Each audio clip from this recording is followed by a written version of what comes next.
नमस्कार, बहुत बहुत स्वागत है आप सभी का। आप देख रहे हैं एनएमएफ न्यूज, आपके साथ मैं हूं नमता चौधरी। इस देश में और खासकर अगर बात करें उत्तर प्रदेश में, कितना आसान हो गया ना, प्रदेश के मुख्यमंत्री को कुछ भी कह देना, देश के प्रधानमंत्री को कुछ भी कह देना, धमकी दे देना, गंदी गंदी गालियां दे देना, भाषण के साथ तस्वीर के साथ छेड़छाड़ कर देना। यह हाल तो तब है जब 24 घंटे के अंदर अंदर इन जिहादियों का, इन कट्टरपंथियों का इलाज हो जाता है। एक के बाद एक ऐसे मामले सामने आ रहे हैं, लेकिन उसके बावजूद इनकी सोच बदलने को तैयार नहीं, इनके अंदर से डर खत्म नहीं हो रहा। आज आपको एक बार फिर से उत्तर प्रदेश से ही खबर बताने जा रहे हैं, जहां पर चांद खान नाम के एक शख्स ने उत्तर प्रदेश के मुख्यमंत्री की तस्वीर के साथ इतनी गंदी हरकत की। फिर पुलिस ने क्या किया? पुलिस ने उसे अरेस्ट किया और उसके बाद उसका वीडियो वायरल होता है जिसमें वो लंगड़ाते हुए चल रहा है और माफी मांग रहा है। अरे भाई, ये हश्र तो आपके और भी साथियों के साथ हुआ है, फिर भी इस तरह की हिम्मत। या तो इन लोगों को लगता है कि इनकी बात मुख्यमंत्री तक पहुंचेगी नहीं, पुलिस तक पहुंचेगी नहीं, पुलिस संज्ञान नहीं ले रही है, या फिर ये किसी और ही गलतफहमी का शिकार रहते हैं, दो डंडे पड़ते हैं तो इन्हें फिर हाथ जोड़ने की और माफी मांगने की इनकी नौबत आ जाती है। ये इनकी हैसियत है। मैं आपको बताती हूं, ये एक और मामला उत्तर प्रदेश से ही सामने आया है, जहां पर चांद खान नाम के एक लड़के ने अपने फेसबुक पर योगी आदित्यनाथ की फोटो के साथ छेड़छाड़ की। फोटो के साथ छेड़छाड़ भी इतने गंदे तरीके से की गई, मतलब मैं आपको यहां पर वो एक्सप्लेन तो क्या करूं, दिखाऊं तो क्या, जिक्र करना भी उचित नहीं समझती। और उत्तर प्रदेश में रहकर वो भी तब जब आई लव मोहम्मद को लेकर ऑलरेडी विवाद चल रहा है। जितने भी लोग योगी आदित्यनाथ को धमकी दे रहे हैं, पुलिस साइबर सेल की मदद से उन सबको अच्छे से सबक सिखा रही है, लेकिन बावजूद उसके एक बार फिर चांद खान नाम के इस शख्स ने बदतमीजी करने की कोशिश की। तो अब इसका पुलिस ने कैसे कायदे से इलाज किया है, ये वीडियो आप देख भी लीजिए और सुन भी लीजिए। मुझसे गलती हुई बहुत बड़ी। मैं योगी आदित्यनाथ जी की एक स्टोरी लगा दी थी उनके साथ। आज के बाद ऐसी स्टोरी नहीं लगाऊंगा और कभी भी ऐसी गलती नहीं करूंगा जिंदगी में। बहुत बड़ी गलती हुई है। माफी ही मांगनी थी तो इस तरह की हरकत की क्यों थी? और फिर इनके माता पिता कहां हैं, जो ये नहीं देखते कि उनके बच्चे क्या गुल खिला रहे हैं। जो बरेली में बच्चे सड़कों पर बैठकर प्रोटेस्ट कर रहे थे और उस प्रोटेस्ट की आड़ में अराजकता फैलाने की भी कोशिश की गई, उनके माता पिता कहां थे?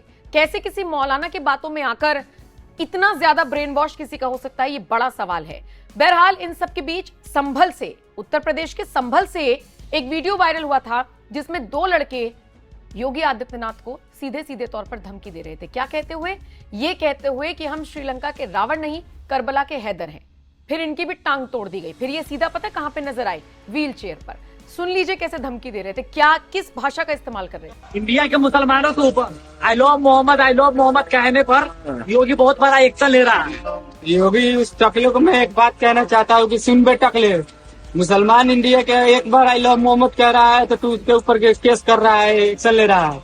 मैं एक बार नहीं 1000 बार कहूंगा I love Mohammad, I love Mohammad. अगर तेरे अंदर दम है, तेरे अंदर पावर है ना, तो तू मेरे ऊपर कार्रवाई करके देख, क्योंकि हम श्रीलंका के रावण नहीं, करबला के हैदर है, समझे।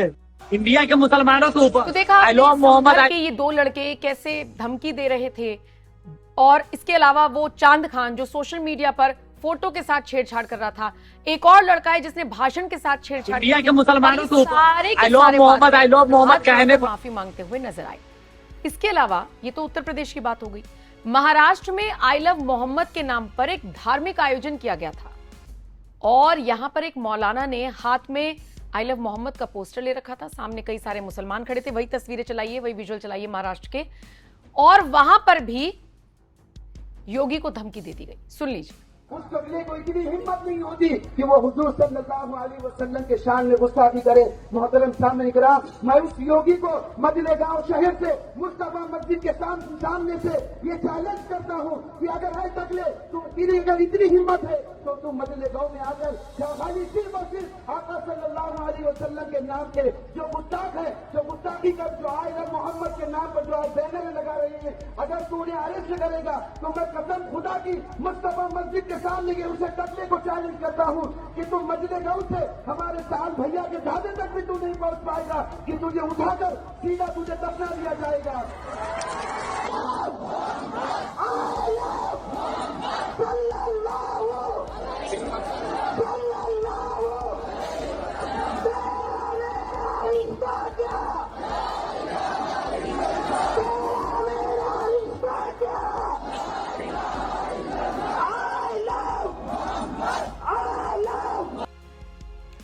देखा आपने किस तरीके से लगातार योगी आदित्यनाथ को धमकी देने का, उनका अपमान करने का सिलसिला देखा जा रहा है।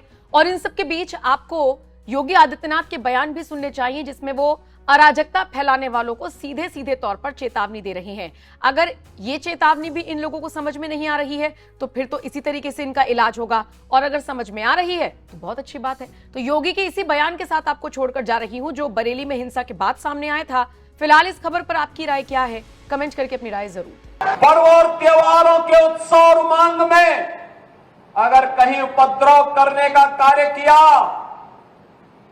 तो ये उपद्रव की कीमत उनको चुकानी पड़ेगी कि आने वाली पीढ़ियां उनकी याद करेंगी कि कैसे होता है, क्या कीमत चुकानी होगी। बहनों और भाइयों, जो लोग आज भी, जिन्हें ये सब अच्छा नहीं लग रहा है, जो लोग आज भी किसी गलत मंशा के साथ जी रहे हैं, जो लोग आज भी ये मानते हैं कि अराजकता उनका जन्मसिद्ध अधिकार है, उनको अपनी गलतफहमी दूर कर देनी होगी। वो अपनी गलतफहमी दूर कर ले। वह समय गया जब समाजवादी पार्टी की सरकार हुआ करती थी, कांग्रेस की सरकारें हुआ करती थी, ये लोग दंगा करवाते थे, आगजनी करवाते थे, बेटी की सुरक्षा में सेंध लगाते थे, व्यापारी के प्रतिष्ठानों पर आग लगाते थे और सरकार इनका आवभगत करती थी। वह समय अब चला गया है। अब ये डबल इंजन की सरकार है। अगर बेटी की सुरक्षा पे हाथ डालने का प्रयास किया, व्यापारी के प्रतिष्ठान में आग लगाने का प्रयास किया, उत्साह और उमंग के उत्सव में कहीं पर अगर अराजकता पैदा करने का और उपद्रव पैदा करने का कुत्सित प्रयास किया तो मान करके चलिए कि ये रास्ता उनका सीधे नरक में जाने का होगा, सीधे नरक में। कुछ लोग रहते भारत में हैं लेकिन गजवा ये हिंद का नारा लेकर के भारत के अंदर राष्ट्र विरोधी गतिविधियों को बढ़ावा देने का कुत्सित कार्य कर रहे हैं। गजवाए हिंद हिंदुस्तान की धरती पर नहीं होगा। भारत की धरती, ये भारत के देवीय महापुरुषों, अवतारी महापुरुषों, देश के लिए अपना बलिदान देने वाले महापुरुषों के आदर्शों से संचालित होगा। गजवाए हिंद की कल्पना करना भी और उसका सपना देखना भी जहन्नुम में जाने का टिकट का रास्ता पैदा कर देगा। अगर किसी को जहन्नुम में जाना हो तो गजवाए हिंद के नाम पर अराजकता पैदा करने का कुत्सित प्रयास करें। और छद्म रूप में जो लोग इस प्रकार की गतिविधियों में लिप्त हैं, वे भी कान खोल करके सुन लें। देर सवेर छांगुर जैसे हाल तो उनके भी होने ही हैं। आपने देखा होगा, यही है ये कालनेमियों का हाल। कैसे छद्म रूप से लोगों में भ्रम पैदा हो। जलालुद्दीन ने अपना उपनाम रख दिया था छांगुर बाबा, जिससे हिंदू भ्रम में रहे, समाज की आंखों में धूल झोंक लेगा, लेकिन पापी कितना भी अपने पाप को छुपाने का प्रयास करेगा, उसका पाप का समय तो पाप का घड़ा भरना ही भरना है, और पाप का घड़ा भरेगा इस धरती माता उसको कभी बर्दाश्त नहीं कर पाएगी। और छांगुर जैसे दुष्कर्मियों और राष्ट्रद्रोही तत्वों के द्वारा छद्म रूप से यही कार्य बलरामपुर की धरती से करने का प्रयास हो रहा था। हमें सतर्क होना होगा। जो लोग हिंदुस्तान की धरती पर रह करके भारत विरोधी गतिविधियों में लिप्त हैं, हिंदू विरोधी गतिविधियों में लिप्त हैं, हमें ऐसे काल नियमियों से सतर्क रहना होगा, उन्हें सख्ती से जवाब देना होगा।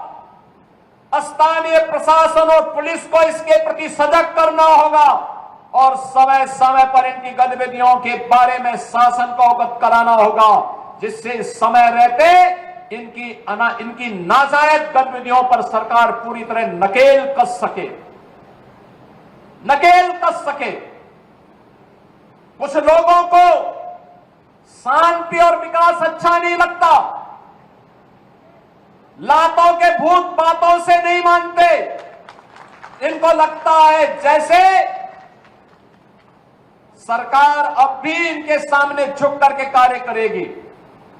सरकार का पहले दिन से, डबल इंजन की सरकार का पहले दिन से ही यह निर्णय है कि अपराध और अपराधियों के प्रति, गद्दारों और देशद्रोहियों के प्रति सरकार जीरो टॉलरेंस की नीति के तहत कार्य करेगी। हमारी संवेदना एक गरीब के लिए है, हमारी संवेदना नौजवान के लिए है, हमारी संवेदना बेटी और बहनों के लिए है।